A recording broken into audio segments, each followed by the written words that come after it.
I watched second half. It's another Thunder Thursday on News OK Live. I'm Mike Sherman, sports editor of the Oklahoman, here with our Thunder coverage team. Displaced but together from Kansas City, columnist Barry Tramel. From the coolest room in our new digs at 100 West Main in downtown Oklahoma City, columnist Jenni Carlson. It's just the coolest room because it's got the best artwork. It's actually a very small, claustrophobic room with some dirty windows, but the art is awesome. From the newsroom at 100 West Main in downtown Oklahoma City, Thunder beat writer Darnell Mayberry. I just play a columnist on TV. And beat writer extraordinaire Anthony Slater. What's up? Thunder Thursdays are brought to you by our good friends at Wheeler Chevrolet. Take that drive down I-40, save yourself some money, and I'm told time. Mike, where are you at? Did you say where you're at? You look like you're in some weird hotel room. I'm in the Round Bar Room, which is just off the newsroom downtown at just one door over from Jenny. But you've named it the Round Barn Room. It's actually conference room number 3, I believe, is what's on the door. Well, Round Barn Room's got a lot more character. Well, especially because upstairs is the Red Bud Room and the Flycatcher Room. Why can't we have some names on these rooms? What's the deal? I think what I'll do is I'll get a razor and scratch 3 off of that window right now and put Round Bar Room. I'm sure nobody would say anything if you started razoring things off windows, yeah. Let's talk about round ball instead of round barn. The Oklahoma City Thunder lost last night in a game that really wasn't close in my estimation. Darnell, did that loss leave a mark? In the short term, I would say yes, from the simple standpoint that they're no longer in the playoff picture. It dropped them a half game out of the 8th spot behind New Orleans, and with 18 games left, there are serious questions about whether this team's going to make the playoffs. Can they get back into the playoff picture and hold off the Pelicans? So in the short term, yes, I think so. But long term, we didn't see anything that we haven't seen lately. The Thunder's defense has really been struggling. The three-point shooting defense has been pretty bad at times. And, the Clippers just really exposed one of the biggest weaknesses of the Thunder team right now, and that's perimeter defense. Anthony, anything real troubling about that game that maybe we hadn't seen before? The defense, giving up threes was bad. I mean, you give up 120 points to a Clippers team without Blake Griffin, without Jamal Crawford. The threes have been a problem lately. 15 for the Clippers last night. I think that's just kind of if we're just identifying the biggest issue coming out of that game, it's just the continued yielding of a lot of threes. Barry, I'll take you back to a Thursday, not too long ago. A bunch of us were together. Darnell wasn't there, but I know what Thursday you're talking about. There were 3 of us on this Here we go. dais who were expressing concern about the future of the Thunder defense in life after Kendrick Perkins. We were told by some that Steven Adams was going to ride to the rescue, that he could hold up, and he could be the new Kendrick Perkins. Are you buying it? It wasn't Adams last night, I'll tell you that. He was one of their better defensive players. Well, I mean, I think we can't hold Adams responsible. He's only played 2 games since coming back from the broken hand. But I do think it's troubling because the defense has been very poor since the trade. And it is mostly perimeter, although DeAndre Jordan got about any rebound he wanted last night. But I think it's very troubling just in general for this Thunder team. The truth of the matter is, let's forget the trade. Even before Perk left, this team has not played well for sustained stretches. And by sustained, I mean three or four games. I mean, they've had 2 good winning streaks, but they came because of poor competition. Even when they've won, they haven't played well. They haven't played to the standard that we've seen before. So, to me, that's most troubling. I think the Thunder will probably make the playoffs, but I see no reason for optimism once they get there, and a lot of it has to do with this leaky defense. Jenny, how much of that was due to Chris Paul being in town? I mean, he made DeAndre Jordan look like Wilt Chamberlain at times last night. Well, I mean, it has to be part of it, right? Clearly Chris Paul scored 33 points, but was, beneficiary of some of his early assisting. I mean, he got other guys involved. They clearly have talent around him. At the top of the heap is DeAndre Jordan. When Blake Griffin gets back, he'll join that elite level talent. But then you got guys like Matt Barnes and J.J. Redick, Jamal Crawford unavailable, but I'd put him in that same group. But Redick and Barnes, the Thunder knows well if those guys get started, you're gonna have to take some pretty drastic measures to get them shut down. They can really score in bunches. So, yeah, I mean, I think Chris Paul was part of it, but that's a team that's got a lot of talent around Chris Paul. As I wrote off the game last night, I think that was just yet another reason why this, talk about Russell Westbrook playing so well, it's going to open the door to the Thunder making a trade. Listen, Russell Westbrook's playing great, but if you want to compete against the best of the best, and clearly the Thunder does, it's not enough to have one great player. You've got to have multiple. So that was evident last night. Russell could not do it on his own.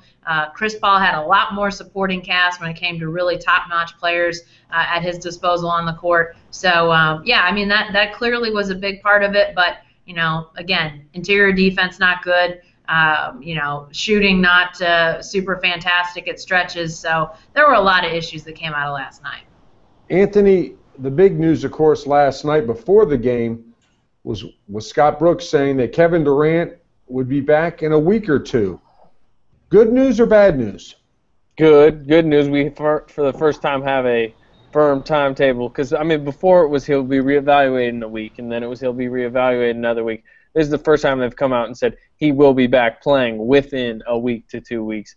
So, it means he's going to be back before the start of April. He'll have plenty of time to try to gain a rhythm potentially for the playoffs. I still think this team has to be favored to me and Darnell had the podcast today, and we were really looking at the Pelicans schedule, which is really tough. I still think it's very likely the Thunder make the playoffs. So it's a good thing. Durant, they're being slow with him. They're being cautious. He looks physically as good as we've seen in a while. And, I think they should be encouraged by the news that we got yesterday. Barry, I called you after I was listening to some of the pregame festivities on the Sports Animal. The overriding tone of that was that, gosh, this was horrible news. He's not back. He's not back yet. Now. I told you, he's not going to be back in a week. He might be back in 2 weeks. How could this be construed? I'm trying to be objective here. How could this be construed as negative news? Bad news that Kevin Durant will be back in a week or two? Well, here's how it could be construed as negative news. When Durant comes back, whether it's today, tomorrow, next year, whenever it is, he's not solving this defensive problem. To me, Durant's absence and Westbrook's explosion, to be honest with you, have sort of masked the Thunder problems, which is this defense is not playing at a winning caliber. So it's great that Durant will come back. That'll help the offense. Heck, it can't hurt the defense the way they're playing. But, even when Durant gets back, there's no great evidence that this is going to be the Mr. Fix-It for all that ails the Thunder. You can't go winning playoff games 124 to 120. That's not going to happen. They've got to guard that perimeter. It looks like they might play Golden State in the first round. It's my understanding that the Warriors in recent weeks have learned to shoot the three ball. So, that's, they're headed for some trouble. Darnell, let me ask you along those lines, staying on this defensive problem for a second. Last year and in previous years, the lament was commonly that the Thunder didn't have enough two-way players, and the second way was offense. It was thought that Thabo Sefolosha and Kendrick Perkins were way limited offensively, and this is why the Thunder could not be a title-contending team, needed more two-way players. Has the script flipped? In the sense that now they have too many offensive players and not enough defensive players? That's it. I would disagree with that from the standpoint that the offensive players that they have aren't really effective. Kyle Singler is not really making shots right now. Deion Waiters is hit or miss. Anthony Morrow is the best offensive weapon that they have, probably outside of DJ Augustine coming off the bench. And we're all complaining that he's not getting enough minutes. So Russell Westbrook and Enes Kanter are carrying this team offensively right now. You got to throw Serge Ibaka in there. But a lot of the other offensive weapons just aren't really being consistent at the moment, and I think that's an issue for this team's offense. Who did you say we're complaining is not getting enough minutes? Anthony Morrow. Okay. I was confused for a little bit. I thought for a second you might have been saying that Anthony's favorite Duke player, Kyle Singler's not getting enough minutes. He's getting probably more than he should. I will admit that. Jenny, let's go back to Durant for a you're on second. mute. We know Durant is coming back. We know that he is. We've been given a timetable, and yet there's this storyline mostly coming out of ESPN that Westbrook's recent explosion Mostly coming proof out of ESPN. that this town ain't big enough for Kevin Durant and Russell Westbrook. To what do we owe this line of this storyline? Honestly, I think it's somebody who's well intentioned and pretty smart in the ways of the money and contracts, but clearly, if you look at the Thunder's track record, they have traded away guys that are emerging, but we've not yet seen Sam Presti trade any superstars or give any indication that he's going to trade any superstars. Kevin Durant's free agency is uncharted territory as far as I'm concerned. You can look at history in the past and what they've done, that they've been against getting to a player's free agent period and not getting anything back for him. That's true. But they've never gotten to this point with a guy that's a superstar, that's already a superstar. They've done it with James Harden. He was a super sub. They did it with Reggie Jackson. He's a super sub. But as far as I'm concerned, what they do with a superstar, we have no track record for. And all signs all along have been that the Thunder intends to try to give Kevin Durant as much as he wants and as much as they can give, which is going to be a high number. And I don't have any reason to believe that they won't do that. I mean, again, I know that it's based off what they've done with these other guys that have started to approach free agency, but those guys aren't Kevin Durant. Those guys aren't Russell Westbrook. So while I understand in theory the theory, it's flawed because we've never seen what Sam Presti is going to do with a guy who's actually a full-fledged bona fide superstar. Darnell, is this just a remnant of the days when we were counting shots every game to see who got more shots, Durant or Westbrook? Is there something inevitable about having two stars on the team, especially basketball, and thinking that they can't coexist? I think so. Shaq and Kobe went through it. Stephon Marbury and Kevin Garnett went through it. There's a lot of duos in NBA history who have experienced it. Even when LeBron and Dwayne Wade got together, everyone was wondering, how is this going to work? Whose team is it? And we all in the media, for some reason, want to decide whose team it is. And, Kevin Durant and Russell Westbrook, we've never seen any indication that they care about whose team it is. They're just going out there and playing together and winning a lot of games together. They know that they need each other to win games and to win big. They can probably lead this team to 40, 45 victories on their own. But, they know to win 60 games every year, to make it to the conference finals, if not the NBA finals every year, they need each other. And I just think everyone wants to point to those guys and say they can't coexist. And that's just something that happens in the NBA. This is Clay Bennett's team, by the way. That's right. Clay Bennett's team. Him in an ownership group. He is the chairman and not the owner of this. Oh, here we go. I just want to remind everybody of that. I think that, hey, Darnell brings up a great point about their personalities, too. And this is something I'm going to be curious to see how this evolves, especially now that you sort of have that alpha dog and Kendrick Perkins out of the locker room. is Russell Westbrook going to be more of the bad cop, Durant more of the good cop? I mean, these guys, while obviously they have got that alpha personality to them, they do it in such different ways. I think Darnell brings up a great point in that you've never sort of seen them acting like, this has to be my team, this has to be my team. The media, not even around here, sort of outsiders have tried to indicate that they're at odds. We've heard all that over the years.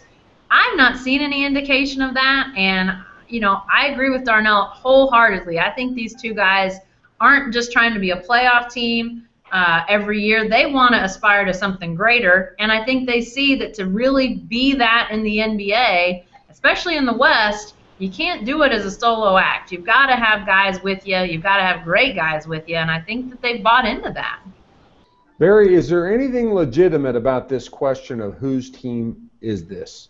Is there anything about that that's a legitimate, makes it a legitimate basketball question?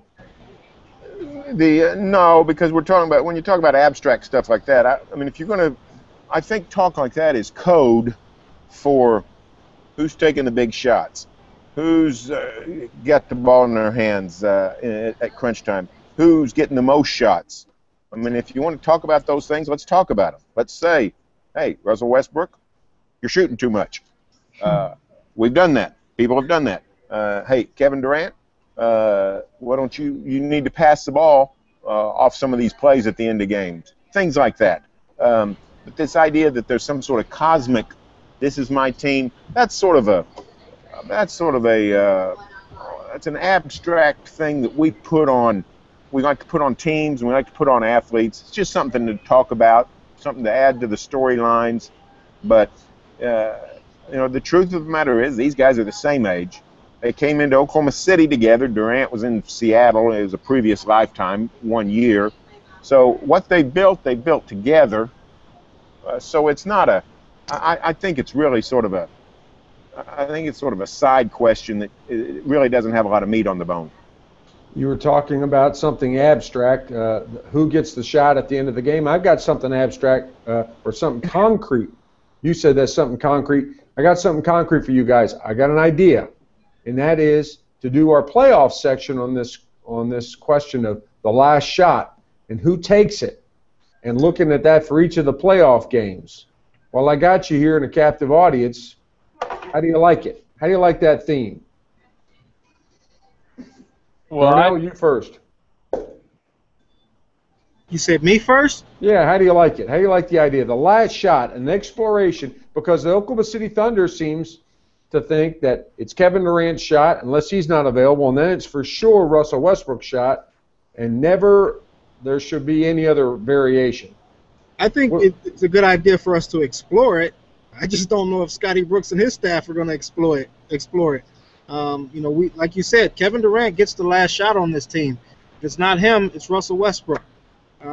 We've never seen really anyone else outside of those guys take shots. I mean, you could go back to Jeff Green. He made one at Golden State years ago.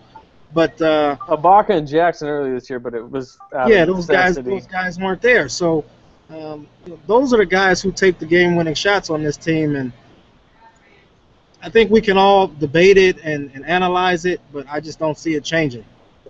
Jenni, I about got Anthony brainwashed into thinking this is a great theme, maybe browbeaten, I don't know what, but I wonder what you think. I mean, I think when you look at the Bulls, you look at some other championship teams, you see the willingness to kick the ball out. The Lakers with Robert Horry, Derek Fisher, I don't think they ever got to the point where Slava Medvedenko got to take the shot, but there was other guys taking it, yet not this team. What do you think of that as exploration? Maybe a good theme for a playoff section.